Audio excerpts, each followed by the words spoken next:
Hello and welcome everybody. This is finally get this game number 2 of the Join Dota League season number 3 underway between Northern Lions and Central of Fear. Well, Central of Fear, they won game number 1 with actually a really well played Slark, although a counter to him, the Bloodseeker, was picked. So we'll see whether we see some more slightly different picks in game number 2 as well. Hopefully at least we will, for viewers' sake, for casters' sake, just something other than the mundane usual picks of Faceless Voids and Razors and whatnot. But we are HeflaTV, of course. My name is Coucher and I am joined by Mito. Yeah, so this is game number 2, like you said. And Northern Lions, it feels like they had a pretty good idea of what they wanted in game 1, but the execution might have not been the best. It feels like they took fights a bit too early. They should have been able to farm up a little bit more. Like Tinker, he joined fights from very early on. Like everyone just took parts in fights, whereas I feel like they could have easily pushed out the lanes and then like allow heroes such as Bloodseeker couple with the Batrider look for pickoffs.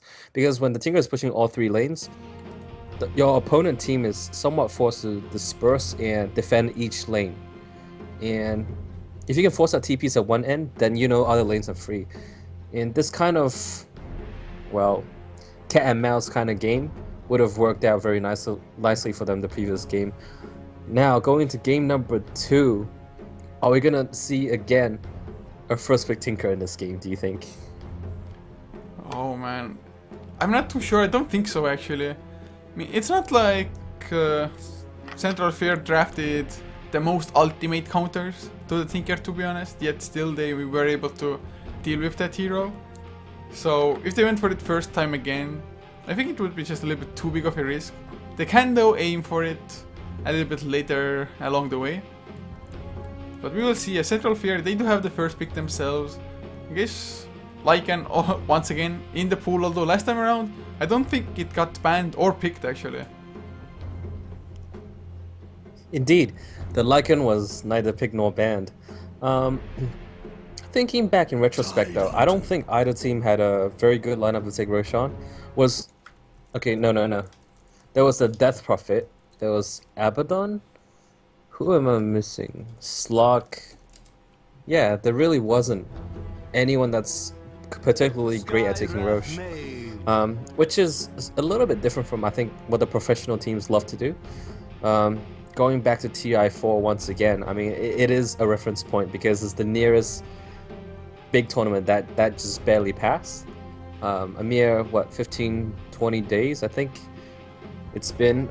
So looking back, it feels like any time a team is on a dire side, there is heavy emphasis on a Roshan. I think Arteezy even said it himself that the current meta, it's played a lot around the Roshan area, as well as, like, of course, Taros has always been a priority.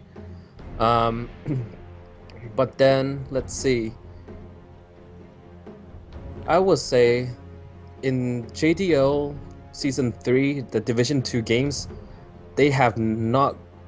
They are a lot more innovative, I would say. They have their own set of thinking that differentiates themselves from what the professional want to do. And I'm hoping to see like some new strats come into play. We talked about it earlier. I really want to see a Kunkka.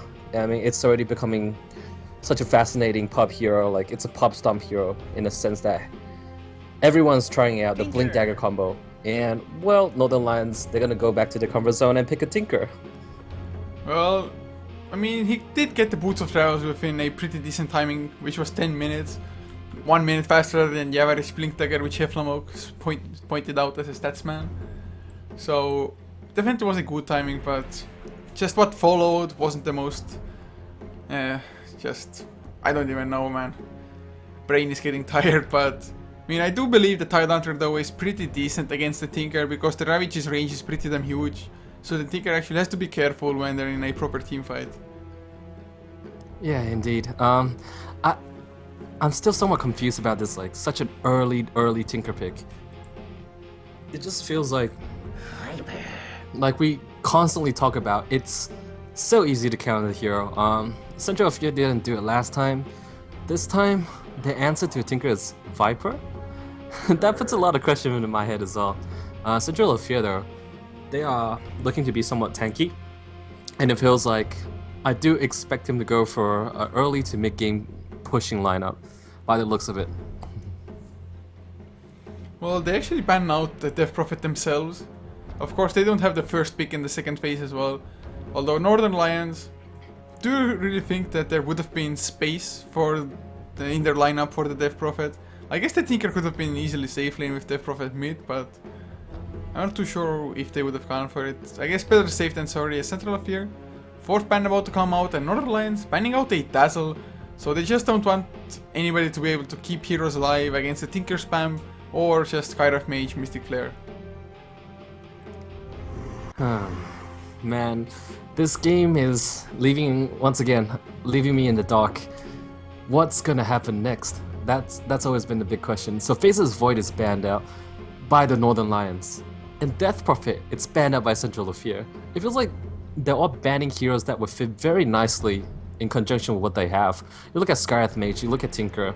Don't you just have the hero Faceless Void in your mind and be like, yeah, that would have been the hero I wanted.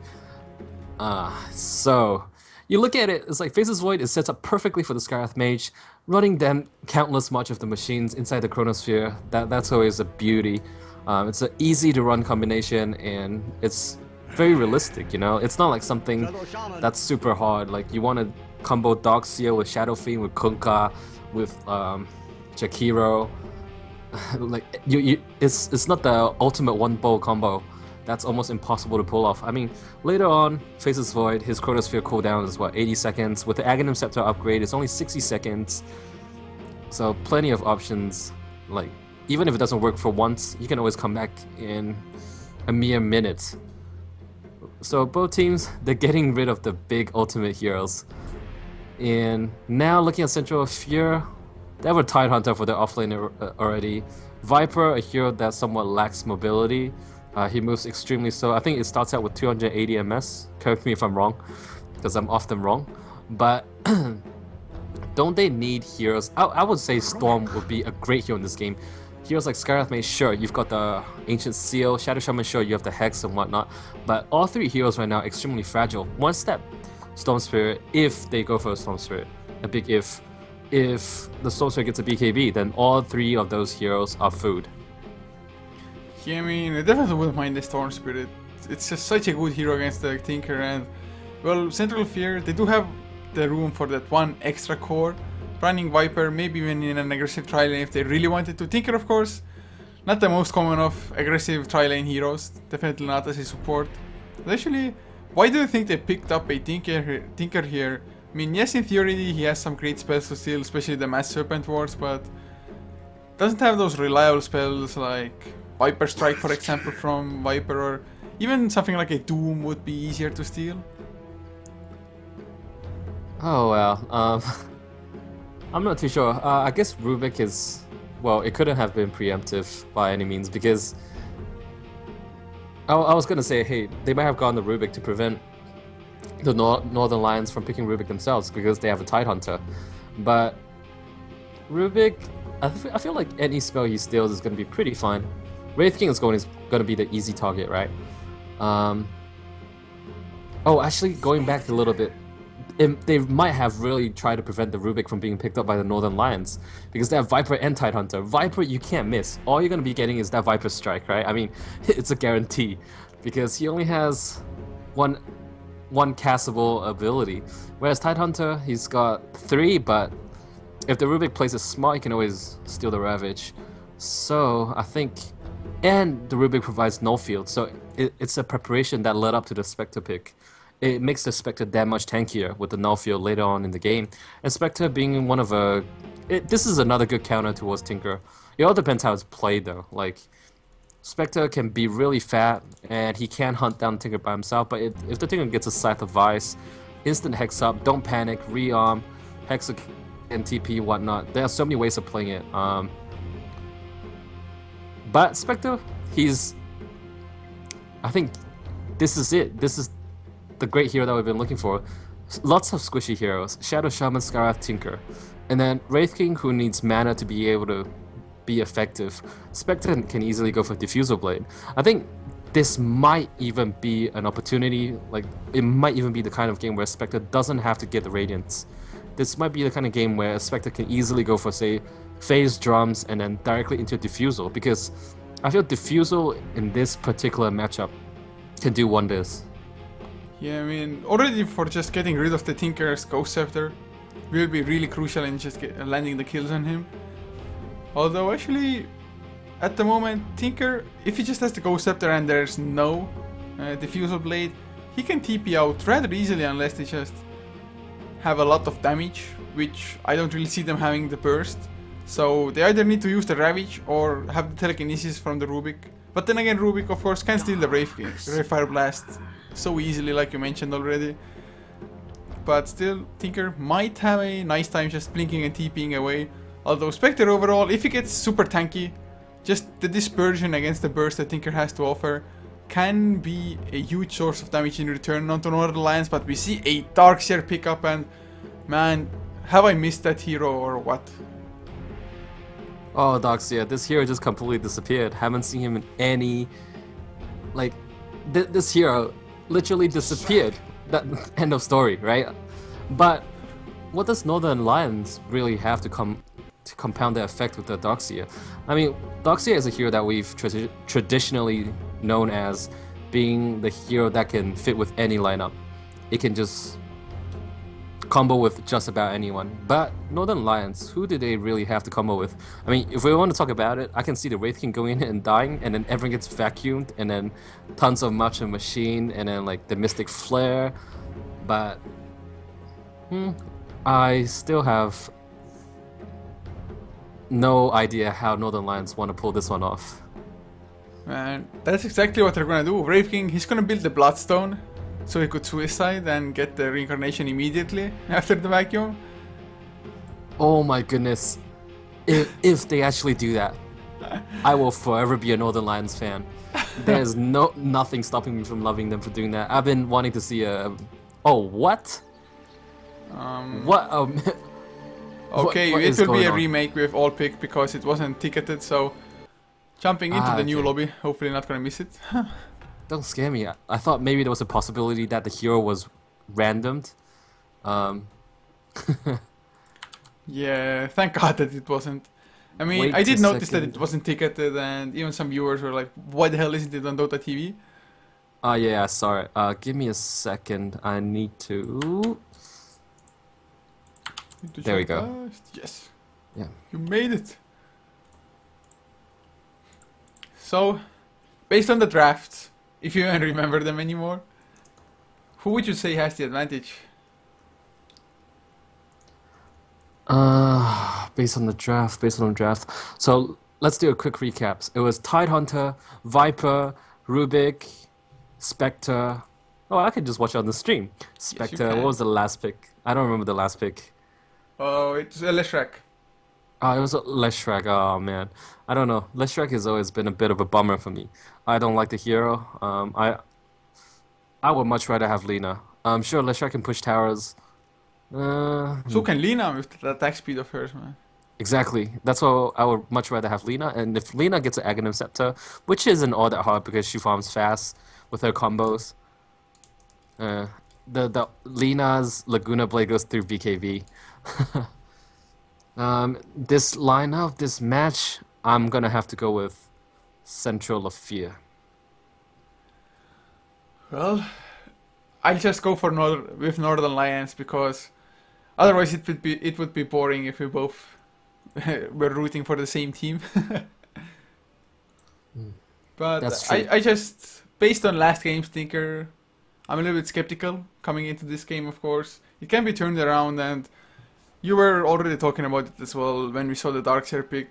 I just don't feel it synergizes an awful lot with what they have. Of course, it's all... Well, actually, was it maybe not mostly, but somewhat picked to just counter the Viper strike and the slows overall with just a Surge? The Viper Strike, the Surge. That's true. That's definitely true. But you can always get lifted by the Rubik or eat a Ravage. And it kind of counteracts it a little bit. I mean, the Surge is always heavily countered by the Rubik lift during the early game because there's a longer duration. And... well, for like... and the duration of the skill itself is really short during the early game, right? So a Rubik lift can easily negate the fact that you have a Surge. Leshrac though, that hero. I can't like say enough just how much this hero needs a buff. Just like how much I don't like Viper as a hero. Like in terms of preference, right? I actually like Northern Lions lineup a lot more because I just like every hero in the lineup. But in terms of like the lineup strength, I do feel Central of Fierce lineup is easier to execute. At least look at it, they don't need that much farm to be able to do what they do. Viper, farm a mech, dominate his lane. Tidehunter always has a fairly easy time in the off lane. Like there's a bigger margin for error. I think that's the right way of putting it. Yeah, and actually, I totally had something in mind. Let me rethink. Nope, getting nothing. Oh, what I was trying to aim at is that the Wraith King will be a carry one now. And that will mean that the Viper is actually going to be extremely good against him, just kiting him around completely. I have never liked Wraith King carries picked up against Viper, or maybe even something like a Venomancer, just heavy kite. I mean, maybe the Surge will just completely counteract that and Wraith King just going for an early blink or something, getting the jump with the stuns. Might be enough, but we will have to see about that. But to introduce the lineup to you guys, as for Central of Fear, for the Turkish team, on the Radiant side, Klasinki, actually finally playing with his real name. Maybe he switched accounts, not too sure, but actually love the name, Get Wrecked more. Whatever the case, he's playing the Spectre. Mama Club will be on the Rubik with Daywalker, playing the Leshrac, mid lane taken up by Noctis, and off lane, the last one for them is RNT on the Tidehunter. And oh, Regulus might be in trouble on Mama Club. Telekinesis is there, will the Splitter follow on point? Nope, actually thought that the Rubik will throw him back, so miscoordination, and even the Spectral Dagger slow, which isn't enough. Yeah, I thought he definitely would have landed the Leshrac stun. I thought the Rubik was going to pull him back, but obviously that didn't happen there. Sorry, I missed out slightly. Did you introduce both teams already, or did you only introduce the Radiant Northern Lions? Oh, okay. Radiant. On Northern Lions, we have Ingman playing as... Is it going to be a carry Wraith King? Seems like it. Yes, indeed. It will be a carry Wraith King. Jean going to be playing as a support Shadow Shaman. Well, Skywrath, played by Regulus, has already gone back into the base. Just regenerating and recuperating from that early harassment. Phantom XP going to be playing as a mid-solo Tinker. And finally we have the Safelink solo Doxia played by CA. Alright, so that's just about it. Oh, just looking at this top lane. I mean, Tidehunter usually crushes melee matchups, but I actually think Darkseid is pretty good. But oh, bottom lane, going on Mama Club, he gets the Telekinesis. Actually, the Shackles, they won't break because the Telekinesis throwdown wasn't far enough. And well, that's first blood going into the pockets of the Shadow Shaman, which means early boost of speed, easier setup for next kills. Is it too late to change my mind on who's gonna win? Like, favoritism. Yeah, we really didn't even talk about just having the aggressive tri-lane and how strong it can actually be with the magic burst that they have. Skywrath Mage, he was only level 1, so had concussive shot. And now another Shackles onto Klasinki, will lay stun, stop the Telekinesis with the Splitter Fist there as well. Double lockdown and Ingman, not using his stun yet, the Daywalker goes for some heavier harassment than the Shadow Shaman. But now Klasinki, are they going to turn it around? Yes, they are, with Fire Blast, with the slowdown off the concussive shot. Actually nice stun dodge by Ingman, but in the end they get the kill anyway. So easy 2 for 0 for Northern Lions, but they might kill Regulus. Mama Club, Telekinesis coming off cooldown. The Splitter lands on both. Actually, the right clicks are coming in. They get one. Are they gonna get more Mama Club? Didn't go close enough. Telekinesis onto Ingman instead. Leshrac. He gets a double kill. Mama Club, can he escape? Klasinki, he's there as well. Oh, they're just turning it around completely. Fire Blast might get the kill. One more like no, he doesn't get it. And the burn of the Fire Blast. No, 18 HP remaining. And what a turnaround. Do I get to change my mind again? No. But, you know, oh my god, like, it's not just about who has an advantage in this lane, right? But it's also my opinion of Leshrac in that fight changed maybe 3-4 times. Like, it was like, he missed a stun, I was like, yeah, I was about to say after the fight, yeah, Leshrac is a pretty messed up hero. And then he lands that 2-man stun. The crucial 2-man stun that guaranteed them 2 kills in that fight. Or maybe even 3. Man, that was some sick stuff, because Shadow Shaman, he came back in. He was about to use his Ether Shock, which deals a sick amount of damage for level 1 skill. And at top, oh no. I thought CA was going to maybe make a run at RNT, but... He's just crushing this lane hard. And well, Ion Shell is stronger than Anchor Smash, and by far 23-1 for CA Starks here compared to RNT's 10-1. And now, well, he's gonna go for even more harass. That's a good thing about it as well. You don't really throw tower aggro if you're just next to him with the Ion Shell, as long as you don't go for the attack move on the Tide. Oh, indeed, indeed. And I don't know, I've never really seen like a safe lane Doxia say do creep skip. I think it's not necessary, but I'm just saying I've never seen it happen. I don't think all that often. Maybe on extremely rare occasions, because it is a dangerous move to do. Oh, but mid lane Phantom exceed Daywalker. The splitter fit connects, but Noctis, he was a little bit too far away, or was he Daywalker? He's there as well, and even if Daywalker falls to the tower. Actually, no, the tower switched to Viper. So, man, this Shrek is just pulling off things left and right, but Skyrim Mage, he's gonna meet up with him, and he's gonna get the kill. Ancient Seal, slowed down by the concussive shot, so the Shrek finally goes down. Actually, a lot of XP to the Skyrim Mage. He's level 4 now as well. And Klasinki might go down as well. One more right click game, and is it gonna be enough? Nope. Survives with 20 HP now. The counter, they might get the kill Spectral Dagger. Yes, it is enough. Healing Salve though gets cancelled by the creeps. Klasinki got a little bit too eager running after that, but John coming in, Ether Shock is there. 100 HP, another Healing Salve, this time from Mama Club, I do believe.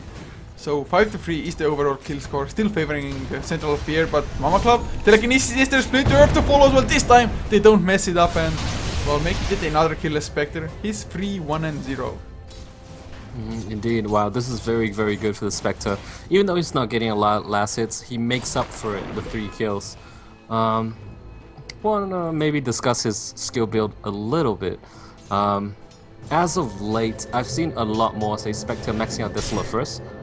But, and like, of course, you always do the that. stun not to Daywalker with the Ether Shock to follow. Concussive shot is there as well. He's somehow still alive, but he didn't even try to go for the split Earth. Telekinesis was popped as well, but oh, that was very bad. Ancient Seal probably gonna fall down. So 2 easy kills, man. Just one hero getting caught off, the others trying to go in to help, but in the end just falling as well. Wow, indeed. Back to what I was saying though, Spectre, obviously you always want to get a value point into Dispersion, but the question comes like, against the most common build these days have been like 1-3-1. You have server lag? I'm getting disconnected, or? You're getting disconnected? No, I'm still in the game. Yeah, it says connection problem, auto disconnect in blah blah seconds.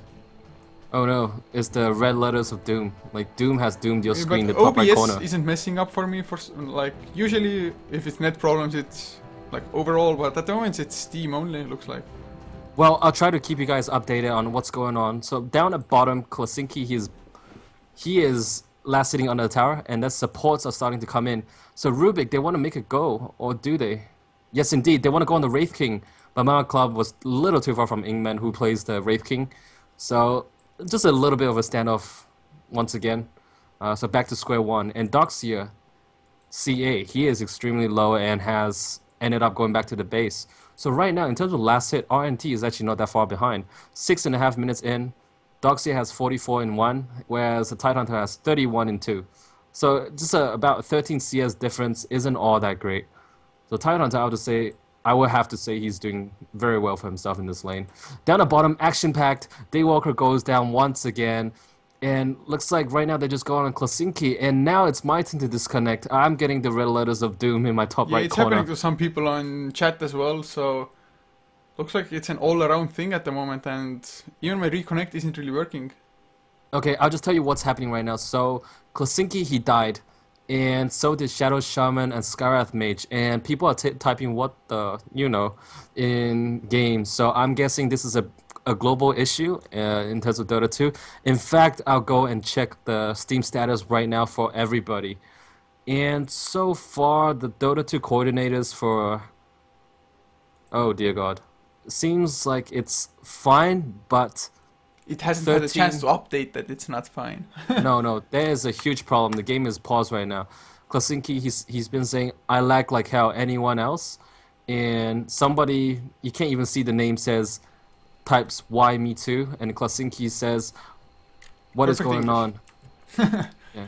I got back into the server. You're reconnected. Yes. Yeah, I see you back in it as well. I checked the servers right now. The Dota 2 coordinators, 13 out of 14 regions are, I don't know if it's online or offline. Oh, it's online. Okay. So there's one server that's down right now, and it might just be They're the gonna attempt European it one. again though. So And so far, it's looking good, for me at least. yeah, for me at the moment, fingers crossed. And actually, hopefully didn't miss too much here either. I think No, there you were a didn't. couple of kills, and actually 7.5 minutes in overall. Kill score being 8 to 7. Okay. It's super action-packed, and I mean, last hit wise, looking at the top lane, the Darkseer is 20 last hits ahead, pressuring the tier 1 tower heavily, but net worth wise, the 20 last hits only amount to 200 net worth, which is a little bit weird. But bottom lane, well, they get the kill on a Tide Hunter? What? What was the Tide it Hunter was doing a Tide bottom? Hunter. They swapped lanes, so Klasinki he's at top. But I'll just tell you what happened just now. Before everyone started lagging, right? It was Northern Lions, they're making it go on Klasinki. But Klasinki dies, but so do both supports. The Shadow Shaman as well as the Skywrath Mage. So it's extremely confusing there. I have no idea how they died because apparently everyone lagged out and Klasinki was having WTF in chat, so probably this is like an episode of X-Files. Mysterious deaths with no explanations. Yeah, well, happens every now and then. Servers, or handling servers and whatnot, hosting them. Tricky business. Every now and then there are some troubles, but this time around doesn't look like it was too long, as CA might be in trouble in return. Spectral Dagger comes out first. They have vision. Oh, the wall actually comes down as well. Splitter not coming out yet. Daywalker waiting for it, and now they might not even get it with Manga. He stole the wall, put it down. There's the Splitter, stopping the shackles. Maybe that's what he was looking for. They get the kill on John, but CA doing a lot of damage with his high on shell. Arcane bolts following Daywalker. Are they gonna be enough? Yes, they are. And suddenly a 2-for-1 exchange. Just they went so deep, so aggressive, but it didn't pay off. Klasinki, he finds Regulus. Oh my god, 16 HP. And now Klasinki, he has a TP, but can actually put it to use. The vacuum is level 2 on CA, but Klasinki doesn't care. He's just turning it around. Only a level 1 into Desolate though. So not the scariest of things. It's actually Darkseer. He's really close to finishing his mech now, only 300 gold away. Oh wow, so that's pretty decent, I guess. Under 10-minute mech is somewhat around, okay, roughly around the 10-minute mark is fairly standard for Darkseer in a 1 versus 1 position. I mean, look at his last hits, he does have 66. So he's having a great time. Over at mid though, look at this Tinker, he's been struggling so hard. He is not the kind that would love to rush for directly getting into Boots of Travels, at least not in this game. He did it in last game, right, if I'm not wrong. Yeah, so he went Bottle into Travels, so yeah, skipped the Soul Ring like you thought or remembered. And actually, there's nobody stacking up for him either, so actually it's exactly not too good for them if it continues like this. But Tidehunter getting slowed down, they can dive the tower as well, the creep wave is there, he has the Ravish too, more TPs coming in, and well, Inkman, he makes the smart choice, backs off, although he has the Reincarnation. Yeah, that was really smart from Northern Lions. They forced the TP back, so now they know. But they get the stun. The Shackles to borrow Mystic Flare as well. Can he get his ultimate off? Will he even pop it? Yes, he will. Catches the 2 supports. John dropping down Lightning Storm, helping out, but Daywalker, he's now silenced up, stunned up as well as Tidehunter went down. So another 2-for-1 exchange, another support for 2. But Noctis, he comes in. There's the Spectral ultimate as well. Inkman, he's dropping extremely low, but there's the mech from CA, that early Darkseer mech. Inkman will fall down, but gets the stun onto Noctis before the slow from Reincarnation is enough. And Mama Club, well, he stole the Arcane Bolt, but what can he really do? But at least Klasinki got 1 kill, but now another stun onto him. Ion Shell is there as well. Surged up Inkman. Is he gonna have enough? Ray Blast cooling off in 1 second time. Klasinki, he gets into the trees with the Spectral Dagger. They're gonna shift their focus onto Mama Club. Oh, they had the Mass Serpent Wars coming out. Shadow Shaman already made it back into the fight. A little bit unfortunate that the creeps aren't tanking it up and Mass Serpent Wars are dying. But all in all, still a favorable fight for Northern Lions. Wow, indeed. And is this the gold? Is this the golden wards? I'm not sure. No, right? Is it? I have no idea. I think they look. But it is the immortal one. I don't know, man. I don't know anything about cosmetics. Serpent Ward of Tang Ki. Got no clue what. They look really cool though. But more onto serious business. Just now, it feels like Central of Fear, they lost... Oh, Tidehunter might go down again. Another Ray Blast connect. Mystic Flare is there as well, and Hex. Another Shock. And they're just setting up so much, and looking at the early graphs as well. Almost a 4,000 gold lead now for Northern Lions, 3,000 XP, and Ingman just got himself that Hand of Midas finished. Man, I'm starting to understand how this works. It's a surged up Wraith King who charges in like a beast and just like slays whoever gets in his way. And I think the Lion has awoken, and they're not stopping by any means. But dude, what do you think a Northern Lion is? Like Northern? The opposite of Southern Lion? Is it actually like a lion species or something? I'm not too knowledgeable around that area. Northern Lion. Google. Are you Googling? I'm Googling. Well, Northern Lion, no idea. Me neither. It's like, me being an European, I was like, Northern, Scandinavian. There are no lions there, you silly people. I thought last time you guys were talking about flags, and a lot of them had like lions that represent. I can't remember. Yeah, you were saying like Estonia has like 3 lions or something. Yeah, it's actually a lot of them have 3 lions or just lions, but in different positions and angles. But there's a smoke from Ingman. Back to this game. Regulus is there as well. Can they get any stance protection? They run into a potential gank. No reincarnation for Ingman. Gonna get slowed down. No surge to help him out yet. He can come in with the mech clutch, but still not enough to save them. There's the Spectral ultimate coming in. Probably gonna go for Regulus in this classic. He has the Spectral dagger as well for the additional slow and Skyriff Mage. Well, actually, maybe could try to go for the TP, but 5 people are chasing him down, man. What a sad life for him. Well, Regulus, no chance of living there. What's our opinion of, say, let's see, Orb of Venom on Spectre for the early game, a little bit more chasing? What do you think of it? Is it viable at all, or like, it's a waste of money? I think Orb of Venom is always viable, almost. Of course, Spectre, he probably wants to put any ounce of gold that he can muster to just getting either that Radiance or just any kind of proper item for him. And in this matchup, like we've seen already, Darkseer has been using the Surge so damn well, so the Orb of Venom actually might not be as effective in this case. That's true. Otherwise, though, I wouldn't mind it. And it's crazy to look at it, right? Like 14 minutes, 15 minutes, let's say. 43 last hits is nothing, right? But Klasicki, he does have 6 kills and 2 assists. And he's still sitting on rather minimal items. Like, these are all items, small items you get for just a little bit more survivability, a bit more tankability, a bit more to chase down people. Actually, one thing I want to point out here as well is that both Noctis as well as Klasicki, they have Ring of Achilles.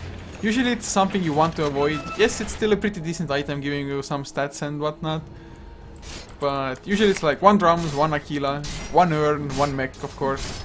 But they went for the double Aquila, of course. They were completely fighting at the, well, not opposite side of the maps, but Viper was mid lane for most of the part, whereas Spectre has been around the bottom lane.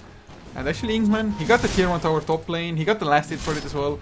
So already up to another 1.6k gold after having finished his Hand of Midas just a couple of minutes before. But oh, bottom lane, the Surge onto Chan, he gets the Hex. Massive as well, but Spectre ultimate, will it be enough? The vacuum actually gets them out of the Mystic Flare. Huge mistake as they lose 3 heroes all of a sudden. Man, that split turf was just pretty good from Leshrac, and overall they just completely ran into a Ravage, which was not their intention. Oh yeah, Coucher, I think we bet 20 keys on this game, right? What? Man, you're such a noob. First you want to swap the Northern Lions, and now that Central Fear win a fight. Oh man, you sneaky bastard.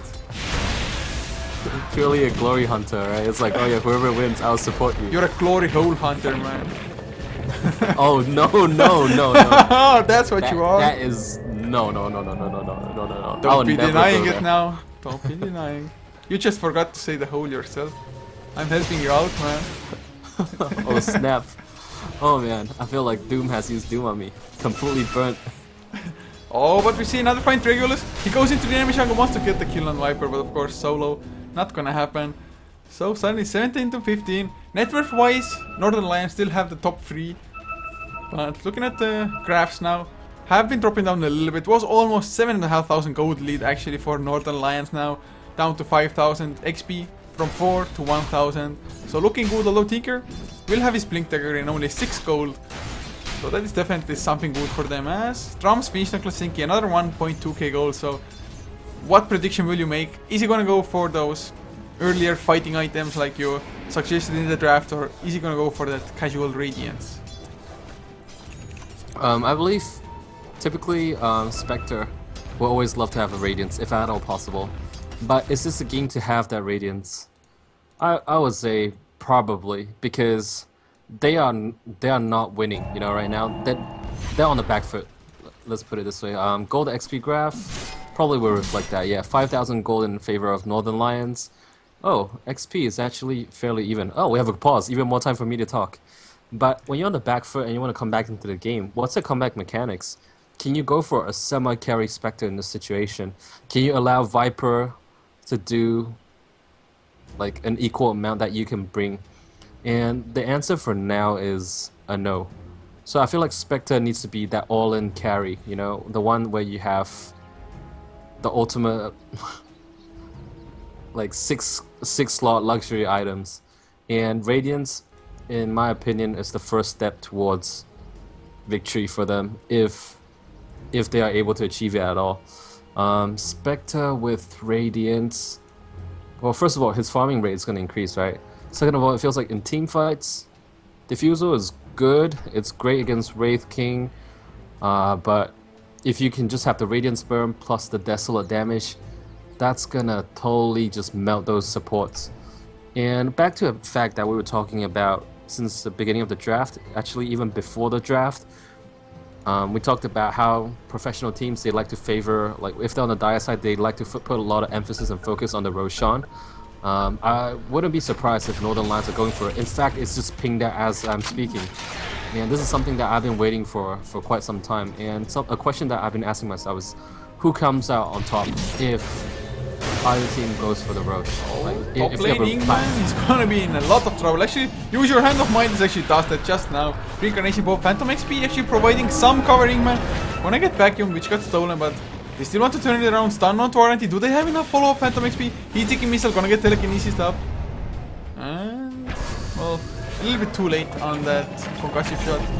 But actually, I was so damn sure that the Wraith King is gonna go down twice there. And they even get back top lane to deny the tower.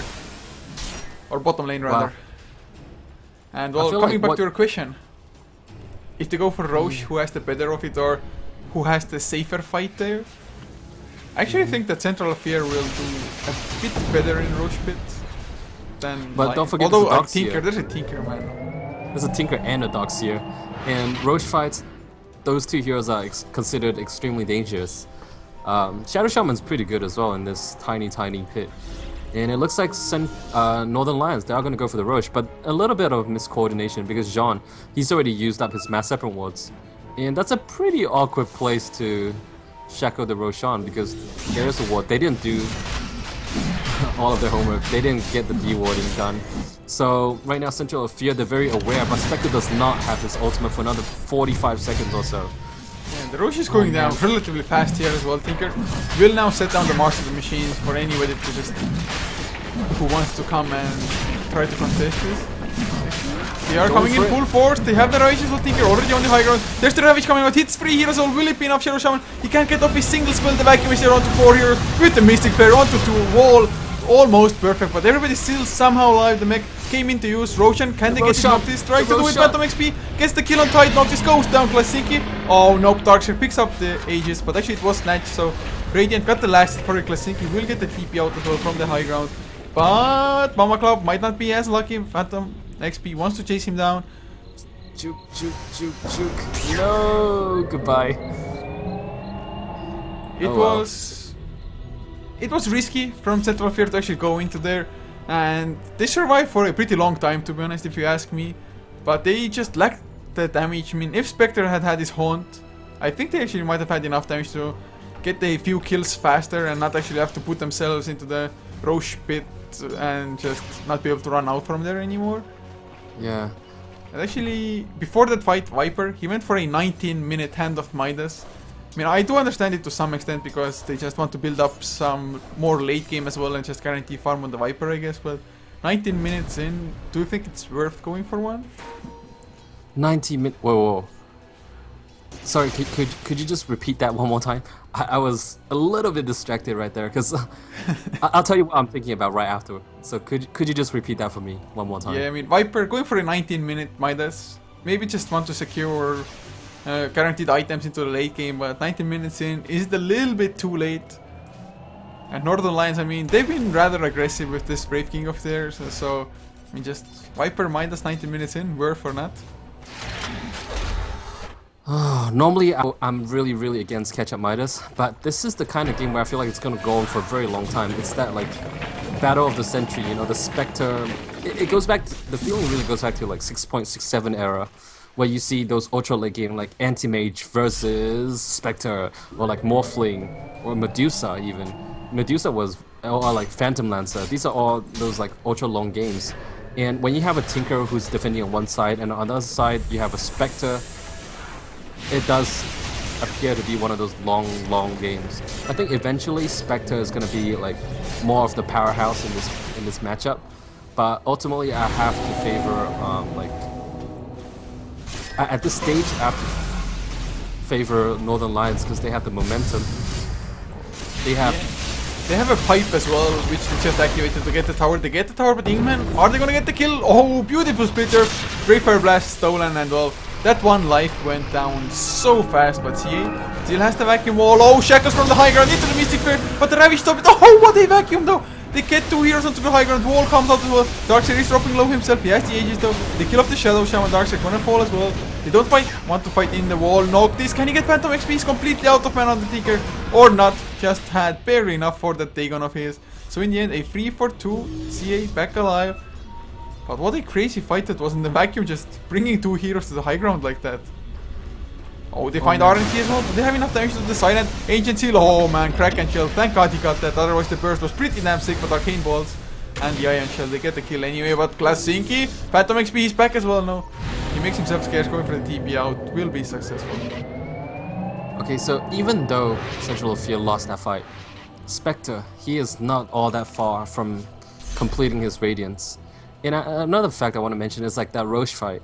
What was the aftermath of that? You know, like what actually happened? At least in, I mean, of course I'm saying in my perspective. The Tinker was actually farming considerably slow. 20 minutes in, he had like nothing. Essentially, he had the Blink Dagger at 17 minutes. I mean, normally an average Blink Dagger would be considered around the 15-minute mark, and he had nothing. But after the fight, suddenly he has like Dagon, and at 20-minute mark, suddenly it's acceptable, you know? But at the same time, Spectre, he didn't die in that fight either, so he was much closer to that relic. And after the fight at mid, even though Central of Fear is struggling every single time, Spectre is edging his way, you know, like he is finding the space, he is not dying. I mean, this is a big props to Klasinki, and just a lot of respect to his teammates, you know, putting in so much effort to keep him there. Yeah, that Radiance definitely might shift things in Central of Fear's favor, because not only will it provide a lot of extra damage output, of course, for them, it's just a farming rate already, getting those next items so much faster. But oh, top lane, it was a blink game from Ingman, couldn't get the stun though. Mama Club actually just got into the trees. But concussive shot? No, they're not gonna follow. Noctis almost getting in range in return.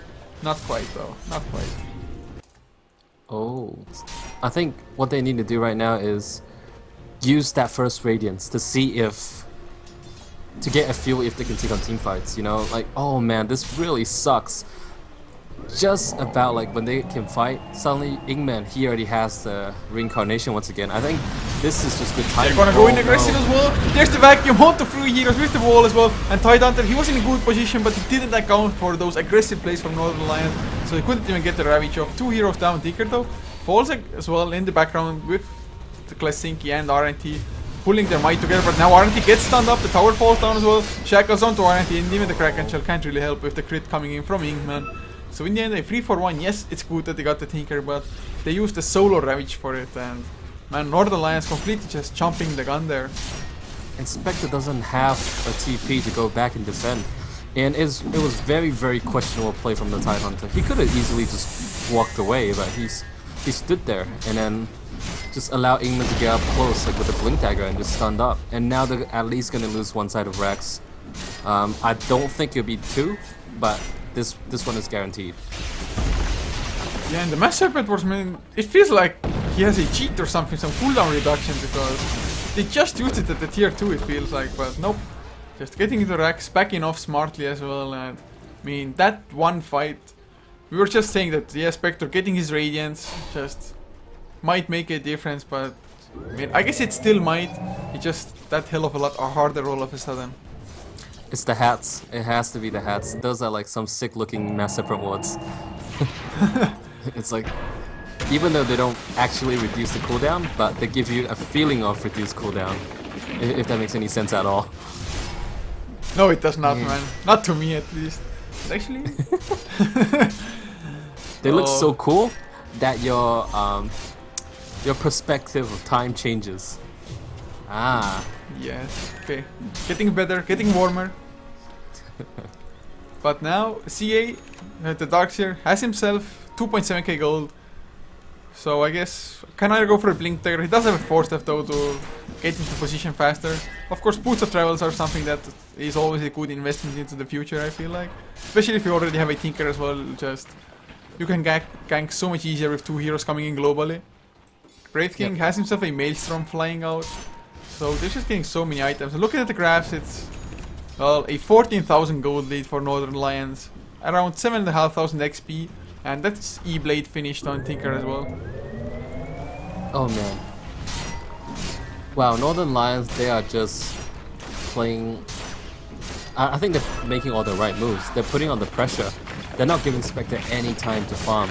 And actually, just now I was having a lot of thoughts about the item build for Spectre next. You know, the follow-up to the Radiance. What do you want to go for? Yasha would have been like the chasing type, you know, so he would have the movement speed to chase down heroes. Diffusal Blade, Diffusal 1 at this stage, it just doesn't feel good at all.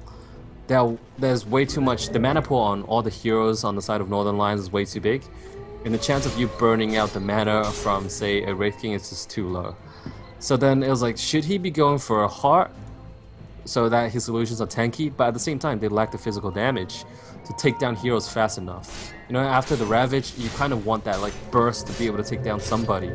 And right now, Central of Fear just don't have that. CA at bottom. Oh, the Splinter connects. Of course, Telekinesis was there, even a stolen Brave Fire Blast. Man, even with 4 actually, he survived for a pretty nice amount of time with the mech and the pike. But in the end, he does fall, but it is a trade. The Spectre goes down to a solo Skywrath.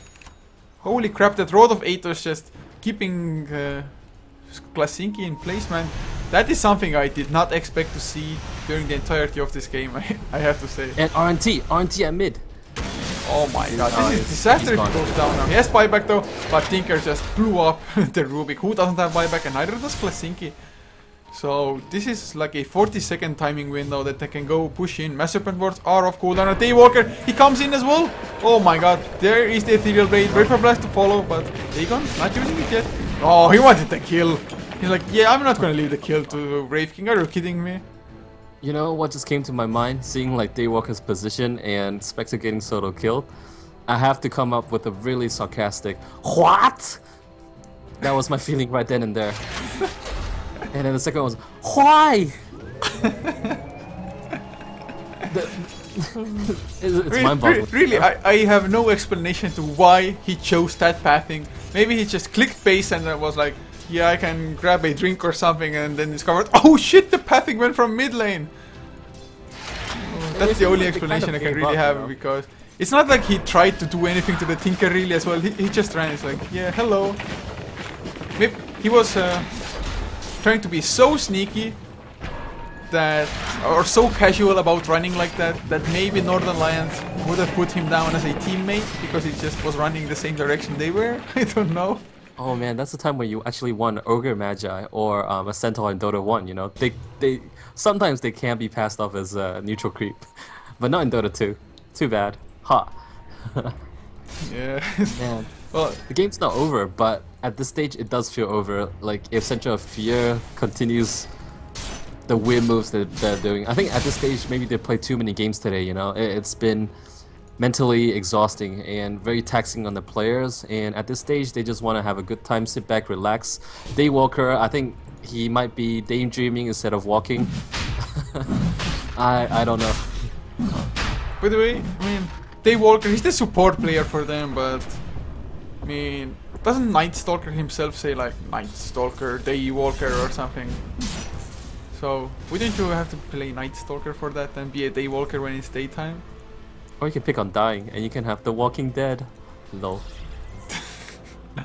Man. Okay, okay.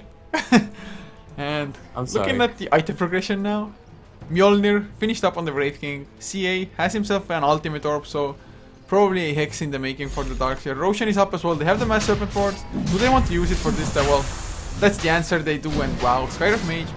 I saw him going for the Aghanim Scepter with already having a point booster and an overclub.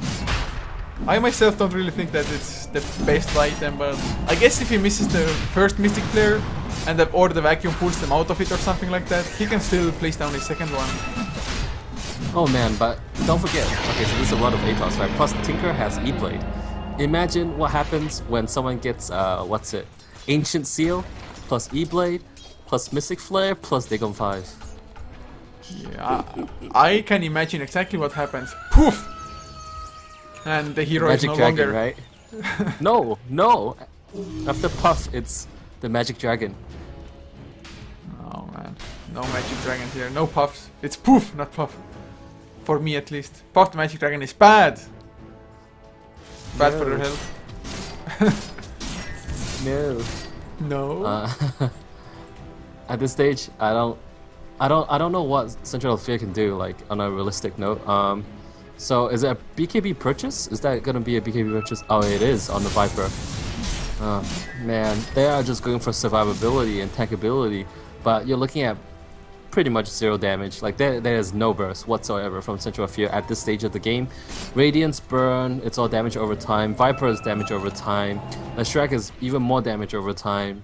Rubik, well, he's an ATM machine. Oh, blinking not today, Walker. The right clicks are strong. There's the Ravage to want all 4 other heroes. Ingman's still though doing as much as he possibly can. John activated this BKB. Actually, he shackles an illusion, but Noctis somehow still alive as well. Klasinki doing a pretty nice amount of time for Phantom XP. Goes for the Ethereal Raid. TP's out just before the Radiance Burst finishes. And there is the Mystic Flare. Klasinki is down. He has Spyback though. Doesn't want to expand it yet. Noctis still alive as well. Pretty damn tanky, but the vacuum countdown from CA.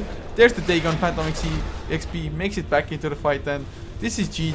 Not even trying to buy back or just fight it out.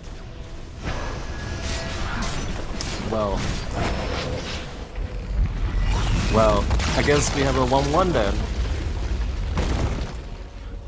Yes, we do, and well, like so many other Join Dota League games, we do end up as a tie.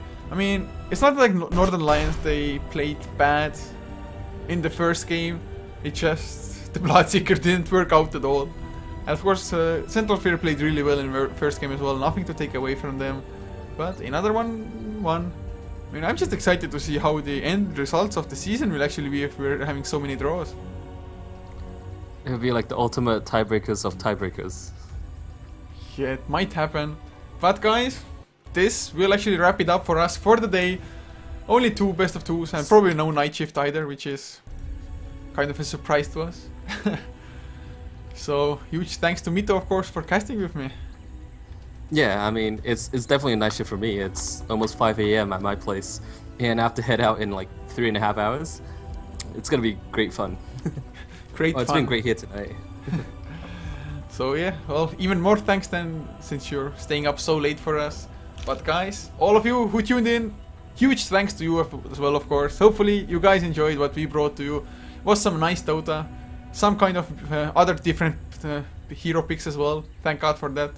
So, if you liked us, be sure to follow us on this channel as well as HeflaTV 1. You can find the links below the stream as well if you're too lazy otherwise. And our social media, of course, HeflaTV for everything for VK, Twitter and Facebook. And these VODs uploaded straight away after the games onto our YouTube, which is youtube.com/HeflaMoke. And with this, I bid you a good night as just some music to close up the stream.